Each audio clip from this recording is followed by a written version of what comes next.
this is Helen and welcome to Modern Pepper. So today we will be making 떡볶이.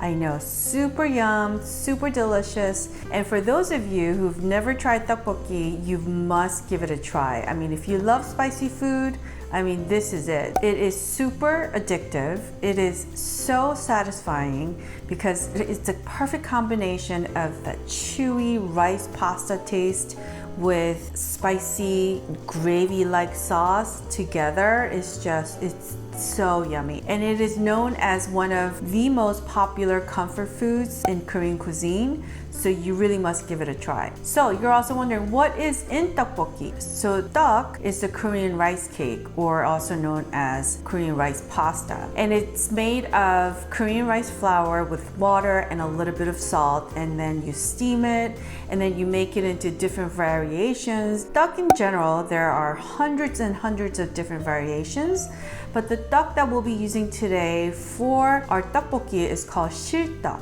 And it's usually made in this long tubular shape, and then you cut it into different lengths, and then you also could slice it at an angle, so it's like thinly sliced with oval shape, and usually those are typically served to make 떡국, which is the ideal soup to have that's supposed to bring good luck, and it's served at New Year's Day. So make sure to subscribe to my channel because I will be making 떡국 for our coming New Year's Day. So if you have seen Psy's Hangover music video, there's a scene where he takes this long white tubular thing and he puts it around his neck and starts dancing with it. That's 실떡, and that's the 떡 that's used to make 떡볶이. So you could buy your 떡 that comes packaged like this, or if you live near a Korean supermarket, they usually have freshly made 떡 that was made that morning. So that's also a good option to use too. But typically, this is the shape that 떡볶이 is made into, but some of them also come in these like tiny little drop balls that are also cute and fun to have. Pick the shape of your choice. As far as taste, there's no difference whatsoever. So the first thing to do when you make your 떡볶이 is you take your packaged 떡 and you put it in cold water. Not warm water, cold water. You're asking, what's the idea of soaking this? We're soaking our 떡 in cold water. We want to soak this so that it resuscitates and rehydrates the 떡 that's been packaged and vacuum sealed. That's why it's very hard. You just want to let these guys hang out completely soaked in water for about good 10-15 minutes and not beyond that. And again, use cold water, because if you use warm water or hot water, you're going to make these guys get bloated, and that's not what we want. Now, if you're using the freshly made 떡 that you could get at your local Korean supermarket, you do not need to pre-soak. So we're gonna put this aside. Now, there's few ingredients I just want to go over with you. So when you make your 떡볶이, the broth is very important. So today I'm going to show you how to make the anchovy broth. But if you're in a pinch, I also have shortcuts in how to make this broth without having to make the proper anchovy broth. So do make sure to check out my blog for this recipe at modernpepper.com. But today we're going to make the broth from scratch, which is super easy, okay? And you could make this broth days in advance or weeks in advance and just freeze them in the freezer. So these are dried anchovies. They're called 멸치. And basically these anchovies come in all different sizes. For the ones that you want to use for the broth, you want to make sure they're at least an 1.5 to 2 inches long. Anything smaller than an inch is typically used as a side dish where you pan fry it with some seasonings and vegetables and enjoy the anchovies as a whole. But to make the anchovy broth, you're going to use these big guys. And we're also going to need some dried sea kelp called tashima. And I just want to show you how it looks. So usually it comes in a big packet like this. So we're just going to use half of this basically, and you don't need to use a lot. And I know there's some people who are not familiar with dry kelp and they'll literally put this whole thing in there and cook it. I advise against that because this is supposed to be a subtle taste that adds to your broth, so we don't need a lot. So these will last for a while, so I would just keep them in your pantry. Make sure it's stored in a dry, cool place. I use it for at least 6 months, but of course you should follow the expiration date on it. And to store the rest of this, because you're not going to use this entire packaging to make anchovy broth. I mean, I don't make broth every week. So for the rest of the anchovies that I'm not using, I double, triple wrap it and I put it in the freezer. And then every time I need to use anchovies to make broth, I just take out a few straight from the freezer and I keep this in my freezer for a while. And of course you should follow the expiration date. But now the other ingredient that's typically found with your 떡볶이 in most cases is 어묵. It's basically flour batter mixed with seasonings and fish meat. It's shaped into sizes of small balls to this rectangular shape. And then you also have these guys that comes in a package like this. It's just basically sheets.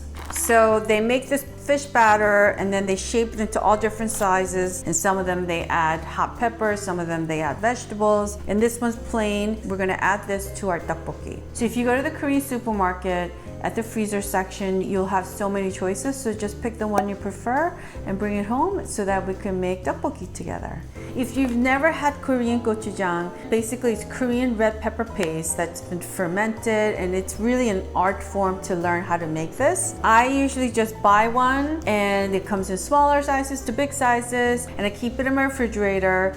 And I use it to make all different kinds of Korean cuisines, as well as using it to make other sauces and dressings that I use for non-Korean dishes. So I highly recommend getting one of these guys and keeping it in the refrigerator so that you and I could cook more Korean meals using gochujang. So if you go to a specialty restaurant that specializes in making 떡볶이, what you will see is an extensive menu where you could add upgrades to your 떡볶이. So all these 떡볶이 places, you get the basic with the sauce and the 떡, and then you just add more. So you could add hard-boiled eggs, you could add odeng, which is sort of the fish spam, but it's not as bad as real spam, I think, but it's super delicious. And you could add on even sausages and ham, fried dumplings, or some places I've seen where you could even add on japchae to even bulgogi, so it goes on and on. So one of the famous toppings is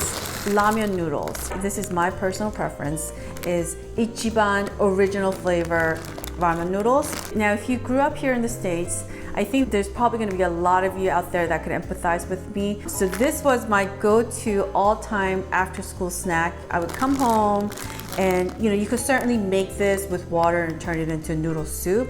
But how I typically enjoyed it, basically you open it, you take out the soup powder packet and you sprinkle it in here and you close it back up and you shake it and you just eat it like that, and it's like so delicious. It's crunchy.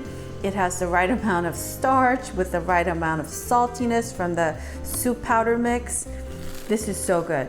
And you know what? There's other ways to enjoy this too. And I usually don't use sugar for most of my recipes, but for this snack where you lightly toast it with some butter and sprinkle some sugar on it, I'm drooling in my own mouth thinking about how delicious that is. So ramen noodles is a typical upgrade that you add to your 떡볶이. So today we're gonna make that. Now, for those of you who grew up having this as your sort of afternoon favorite snack, please do comment and give me a shout out, and so that we could connect and empathize about how great and delicious this is. No, I am not sponsored by these folks. This is just my honest opinion of Ichiban original flavor. It has to be original flavor. Again, make sure to subscribe to my channel because I will do a separate video on how to make ramen noodles using Ichiban, and I make both sort of non-spicy and spicy version using this. And I will also make that pan butter fried Ichiban noodles with sugar, which is so good. So make sure to subscribe, which is that button right there you'll see at the corner. It's this pink button that says subscribe. Make sure to click on that so that we could connect once a week, because Thursday's a day that I upload new videos. And let's get started on making our 떡볶이. Now we have about 2 pounds of 떡 in here, and while that's soaking, we're gonna just cut up the 어묵, or sometimes they call it odeng. And you could add as little or as much of the 어묵 or odeng as you want. For 2 pounds of 떡, I'm gonna add about 1/3 of that amount. So just cut them into slices like so, and then we're gonna put it on a plate. And these guys, I'm just gonna cut it in different shapes. This one, I'm just gonna cut it in half, just like that. So I'm just gonna cut it across. like that. And these little round balls, I'm gonna just cut them in half. Now, when you start cooking the odeng, they tend to kind of get a little bit bigger in size. So just be mindful of that. And these long ones, I'm just gonna cut across. Here we go.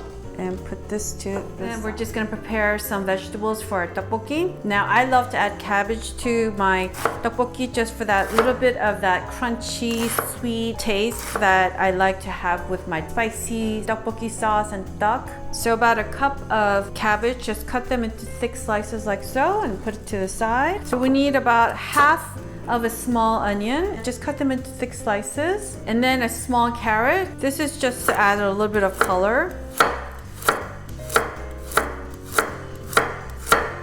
Like so. And then we're just gonna add to our garnish plate. And then we need 2 scallions. So I'm gonna cut them in half. And then the white part, we're just gonna go across and slice it down the middle. And then cut them into 1-inch length, like so. And we're gonna put this to the side. And here's our platter. So we're gonna put this to the side. Now this tteokbokki recipe includes a bonus part where at the end, when you finish eating all your tteokbokki and there's like all this leftover of this delicious, spicy, gravy-like sauce at the end, and you're like, oh my God, I don't wanna throw that away, but what do you do with it? So, watch to the end because I'm gonna show you how to turn that sauce into another meal. Pretty easy, one-pot meal, and super divine, super delicious that I'm actually drooling in my own mouth right now thinking about it. In order to make our broth, we need a few vegetables. 1/4 of a medium-sized onion, 2 fresh garlic cloves, 1 stalk of green onion, and some anchovies that we talked about earlier. So we're gonna make a broth for about 5 cups of water, and I'm gonna use about 8 of these big anchovies. Many people often make the mistake and they take the head part off, but the head part of the anchovy has so much flavor, so do not snip off the head. The head part must stay on. The only part to remove is if you open the center of the chest of the fish, just remove this black part. That's basically the intestines that have dried up. So we just want to remove that part. Now for the dried kelp, it usually always comes in a big package like this. So here's a piece that's pretty big. So what I would do is just cut half. And for 5 cups of broth that we're making, just make sure it's the size of your hand. That's probably a good reference to use. Again, a lot of people make the mistake of using so much of this to make the broth. It's completely unnecessary. This is a great flavor enhancer for your broth, but it's not meant to be completely the dominating source of flavor, but it's a really nice subtle flavor and it's very salty because you can see all the salt mark on the dried kelp that dried straight from the sea. Now you could go to the supermarket and buy the dried kelp and the dried anchovies, or you could order these online. So I will have links for you to purchase the dried anchovies and the dried kelp along with the GoChuJang and other ingredients that we're using today, and suggested kitchen gadgets that are ideal for this recipe. So make sure to check out my description box below or go to my website at modernpepper.com, and I will have a separate blog for this recipe with a detailed list of all the ingredients, recipe instructions, as well as all the online links for you to purchase the ingredients and the kitchen gadgets and have them conveniently shipped to your house. Okay? Now, when it comes to Korean broth, typically you will always see a few pieces of Korean radish. And Korean radish, as you can see, is very short, it's very fat. It is totally different from Japanese radish. Now, Japanese radish is usually tall and very slim looking, and it tastes a little different too. Japanese radish tends to be a little bit bitter, and Korean radish, on the other hand, is a bit more watery and a little bit on the sweeter side. So you definitely need a few slices of this Korean radish. So just cut the outer skin off like so. And then we're just gonna cut them thick, like that, like this size. Just need 4 slices, and we're just gonna put it here on our plate for our broth. The last 2 ingredients we need for our broth is 1/4 cup of mirum, which is rice wine, and some black pepper. So let's get started on making our broth. To make our broth, make sure to bring 5 cups of water to boiling, and we're gonna add our dried anchovies in here first, our 멸치. And then we're gonna close the lid and let that cook on high heat for 5 minutes. It's been good 5 minutes. We're just gonna remove the anchovies. We're only cooking the anchovies for 5 minutes or less, just to really extract the really yummy fresh flavors of the anchovies. If you keep the anchovies in here for longer and cook it for 20-30 minutes or so, then the anchovies will overcook in the broth and it'll start to smell kind of funky, like too much of a funky fish taste. So I like to just flash cook them in hot water for less than 5 minutes, just to extract all the yummy flavors and the fresh taste of dried anchovies. And we're gonna add the rest of our ingredients. The dried kelp, stalk of green onion, a quarter or 1/3 of medium-sized onion, Korean radish, 3 to 4 pieces, 2 garlic cloves, and a 1/4 cup of miram, rice wine. And make sure your heat is back at high and close the lid. Let this cook with the lid on medium temperature for 20 minutes. So now we're gonna get started on making our sauce for our 떡볶이. Now at the 떡볶이 restaurants where they specialize in this dish, they usually make this sauce and let it hang out and ferment in the refrigerator for at least a couple weeks sometimes. So when you let all the spices sort of ferment and hang out together in the refrigerator for a while, it creates a more of a deeper taste and depth of flavor. So if you could make this sauce and let it hang out in your refrigerator for a couple days at least, or even a week or two, it would be ideal. If you do that, make sure to store it in an airtight container. Or if you're in a pinch and you don't really have time to make this days in advance, what I would then do is make sure that you let this rest on your kitchen counter for at least an hour or so that all the ingredients have a chance to sort of marinate and get to know each other. So it creates a sort of a harmonious depth of flavor and taste, and it's just going to be so yummy. So let's get started. So I have 2 tablespoons of GoChuJang, which you could order online. I will have the link on my description box below and also on my website. To this, we're gonna add 1 tablespoon of Korean red pepper flakes. They look like this. Make sure you're using the pepper flakes, not the pepper powder. A tablespoon to this, a tablespoon of soy sauce, tablespoon of rice wine or miram, tablespoon of honey.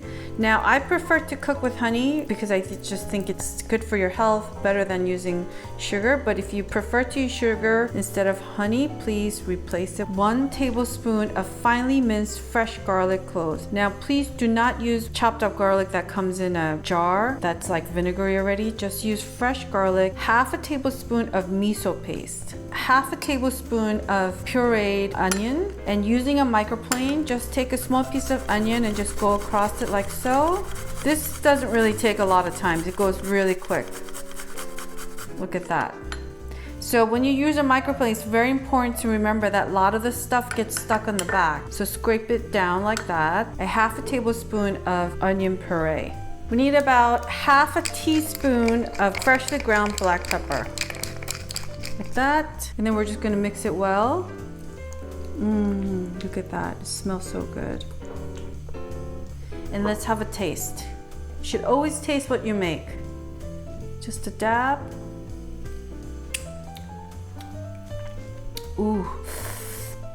It's spicy, but it's so good. The honey rounds out the taste of the spiciness. Korean red pepper flakes that we added and the gochujang we added is just like this depth of spiciness that is so delicious. And then just a little bit of the miso paste gives it a little bit of that salty taste with the soy sauce and all the freshness of the garlic and the onion that we added together. This is so good. I think I could just have this over like a hot bowl of rice and a little bit of sesame oil and just mix it all up and throw on some scrambled eggs and some kim together. Mix this together with rice. Oh, so good. So make sure to check out my video on how to make Korean rice because Korean rice is totally different from any other Asian rices. So please do make sure to subscribe because next week we will be making 궁중떡볶이, which is basically non-spicy version of 떡볶이. The title literally means royal court worthy enough meal. So make sure to subscribe so we could cook that meal together next week. So our broth has been cooking on medium heat for about a good 20 minutes and it is ready. Woo! So we need to taste our broth, okay? You should always taste as you go along. So let's just take a little. Oh, this tastes so good. You could taste a little bit of that natural sweetness from the onions and the Korean radish, but the flavor of the broth, you could taste a little bit of that anchovy, and it doesn't taste fishy. Anchovy broth should never taste fishy. It should just taste a little bit like the sea. And then the sea kelp just does wonders to the soup. It just adds a nice balance of this like the green sea taste, and it adds the saltiness, and it is really good. So now we're gonna remove everything. Bring the heat back up to super high. Here's the spicy sauce that we made. We're gonna start with 4 tablespoons. And now you could add more or less depending on how spicy and how thick you want your sauce to be. So this whole process is gonna go super quick, so make sure to have everything ready. And then we're gonna add the 떡볶이 that we've been soaking in cold water. And then our platter of all our garnishes. We're gonna first add the 어묵 or odeng,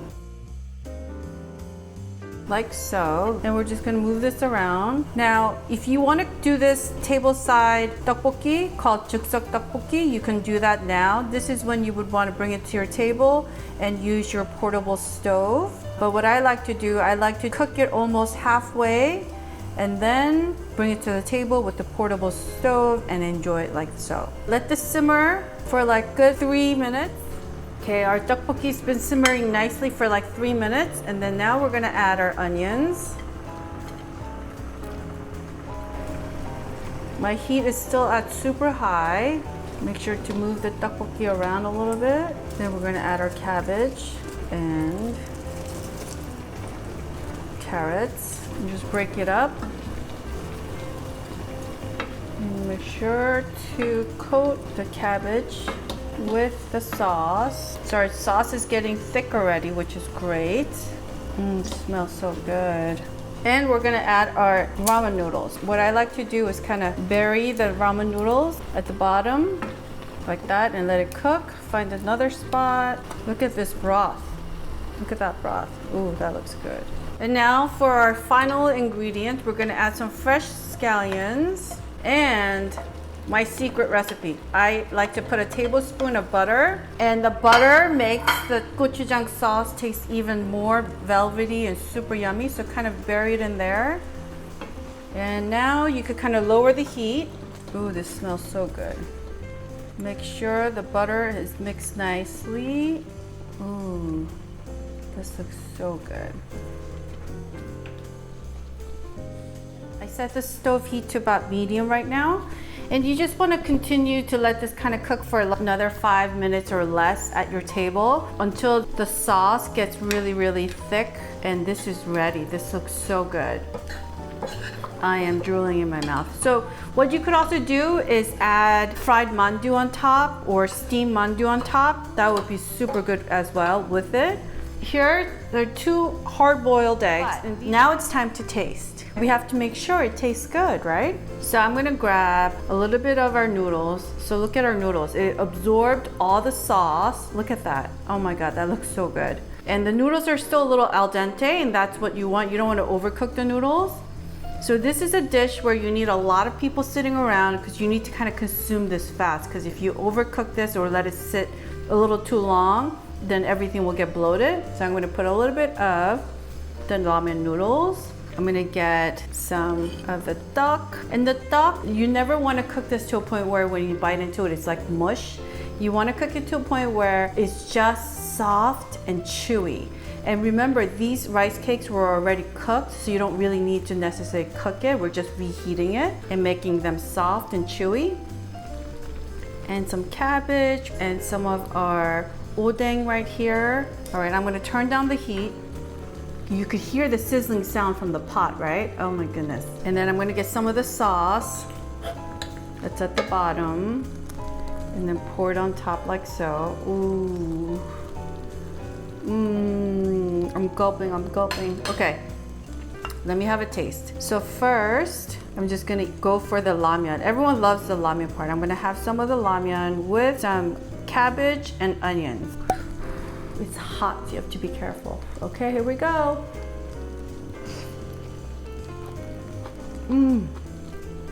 It's spicy, but it has a nice sweet aftertaste, and I don't mean sugary sweet. It's a subtle sweetness that binds and rounds out the taste of the spiciness, and then it's like perfectly salty enough. Okay, now to our duck. I'm just gonna have the duck alone. This is like Korean version of gnocchi. You know, it's just chewy and so soft and so good. It's hot. As you can probably hear, it's chewy, and that's the way you want to cook it. Okay, now I'm gonna go back and have it with our odeng and duck. So here's a perfect bite. Okay, this is gonna be epic good. It is so good. It's just a comfort food. I mean, I feel so comforted already, and I just feel so bad that I can't share this with you because this is so delicious. Then I'm gonna have another bite with onions and cabbage, and this time with some noodles. Okay, and then I'm gonna take the egg. So you wanna cut the egg in half with a spoon, and then you wanna get some of the sauce and then pour it on top like that. Ooh, this is so yummy. And then you want to just bite into the egg. So you could boil your egg, soft boil too if you like. Sorry, I'm just going to continue eating. This is so good. So now you're wondering, where do I get this portable grill? So it comes in this little portable box where this mini stove fits in here, and all you need to do is purchase these butane fuels. So this 떡볶이, when you cook it at your table, is called 떡볶이, and 즉석 means instant, right away. I highly recommend having one of these in the house. It's fun if you're having a party and a big gathering and everyone can sit around and enjoy it together. So I will have a link for you to purchase the mini stove, and I will have that link in my description box below, and also on my blog for this recipe at modernpepper.com. So do make sure to check it out. I just ate so much of the 떡볶이. That was so good. When you're done eating your 떡볶이, you're left with all this extra sauce. I don't like to throw it away. And so this is my bonus recipe that I'm going to share with you, because instead of throwing away this delicious sauce, your friends now could sit around the table and enjoy part 2 of your 떡볶이. And this is something that I learned when I was in Korea, and my cousins took me to a 떡볶이 specialty restaurant. So this was an added course number 2, you know, that you pay for an upgrade, and it is such a good way to enjoy the extra sauce that you're left with when you have 떡볶이. Some people love their 떡볶이 really drenched in a lot of sauce. Some people just like it just so that it is coated nicely like a nice pasta sauce. So the preference is really up to you. But if you want to make part 2 of this special bonus recipe using your 떡볶이 sauce, make sure to double the amount of the broth and double the amount of the sauce when you make your 떡볶이, so that you could have this excess of liquid left, so that we can make part 2 of our 떡볶이. To now make the part 2 of our 떡볶이, make sure to turn your heat up super high. This is going to go super fast, so make sure you have all your ingredients ready. So I'm going to take some fried mandu. So I'm going to put my fried mandu in here and let that kind of mop up the sauce. And then I'm going to add some kimchi. I have 1 cup of kimchi. Now make sure to check out my video on how to properly ferment and store your kimchi when you bring it home. Make sure to check out that video, and so that you can best preserve and best ferment your kimchi. Look at that, it's already bubbling up. And I have 2 cups of rice. Now if you're pinched for time, you could always use these microwavable Korean rice. It is super delicious. Now this is gonna cook real fast, so just mix the rice, and you could always add more rice if you like. And then a sheet of Korean roasted seaweed. Just crumble it up like that, and then mix it well. Oh, this smells so good. And you see the mandu is soaking up all the sauce on the side. Yum. And then I have some scallions, about 2 scallions. I'm gonna mix this all up. Oh, yum. Oh my goodness, this is so good. Look at that. Look how pretty this looks already. It's like mopping up all the sauce, and the rice is just gonna be so good. And I'm gonna drizzle a little bit of sesame oil, and I'm gonna add 1 tablespoon of butter. This with butter will take the taste to another level of yumminess. I'm gonna turn down the heat a little bit, because this is done. Look at that. And you could get a little bit of that burned rice on the bottom. Oh boy, I wish I could eat this with you. So I turned off the heat completely now. And look at that. Our mandu is soaked up, all the sauce, and look at this. This looks so yum, yum, yum. I like to add a little bit of shredded romaine lettuce or any lettuce of your choice. I'm gonna add a little bit of kenyip. These are called perilla leaves. And you just roll these up and then just shred it like so and just put them on top. So kenyip, perilla leaves, are so fragrant. We just use it to put over stews and soups and salads, and it just has this amazing aroma that is so nutty and just at the same time super refreshing. And for our final touch, a dash or two of toasted sesame seeds. Somebody has to taste this and make sure it's delicious. So I'm just gonna make sure it's good enough. And before I do that, I wanna just taste our fried mandu. All right, here we go. Ooh, this looks really spicy and steaming hot.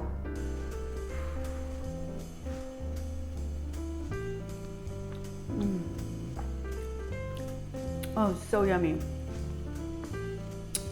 The sauce tastes different from the sauce when we had it with the tteokbokki earlier, because this leftover sauce by now has condensed, so the flavors are stronger. It's a bit more saltier, it's a bit more spicier because we also added kimchi. And the way that the fried dumplings completely just absorbed all the sauce makes that mandu taste so good. It's like pillowy, it's chewy, and it's just super yum. I mean, what else can I say other than it's super yum? And the sauce is so garlicky. Oh, now I'm gonna have a spoonful of the rice with the lettuce and kenyip together. Just imagine this in your mouth, okay?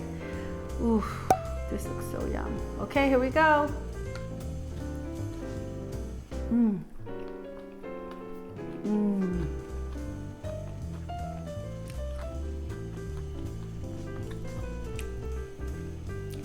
Mmm. There's so many flavors in that spoonful of bite. Boy, my mouth is just being completely taken over by all these different yummy, yummy, spicy flavors. Again, the sauce is so delicious. And then you could taste a little bit of that butter. And then the spiciness is just, right now, it's just giving me more heat in my mouth now versus when I first took the bite. Ooh. Oh, it's spicy, but it's so good. Sweet, crunchy taste of the romaine lettuce. And then the perilla leaves, the kenyip. Oh my God, it just adds this like aroma of fresh, nutty taste, but at the same time, it's just like this refreshing herb taste in your mouth. Oh my goodness, this is so good. And you can taste a little bit of the saltiness from the toasted seaweed, the kim that we just added. This is so, the tteokbokki was divine and this is divine, but I don't know. I wouldn't be able to choose which one's better, the tteokbokki or this. I mean, they're both so good in their own way. It's so divine.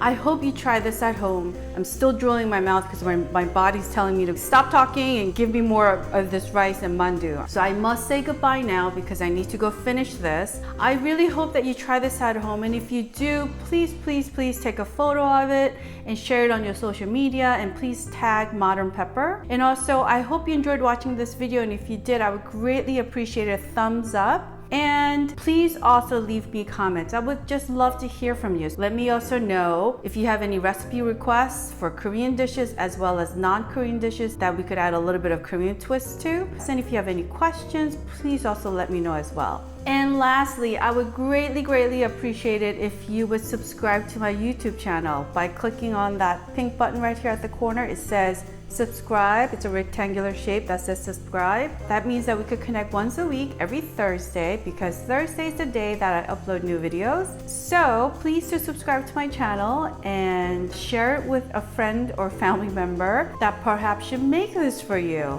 Yeah, you could say, here you go, honey, you can make this for us for our next party. See, they can't say no. They can't say, I don't know how to make it. So I just want to say thank you so much for watching, and I'm going to say goodbye now because I really want to go finish this. So until next time, happy tteokbokki eating time, and I will see you next Thursday. Bye now.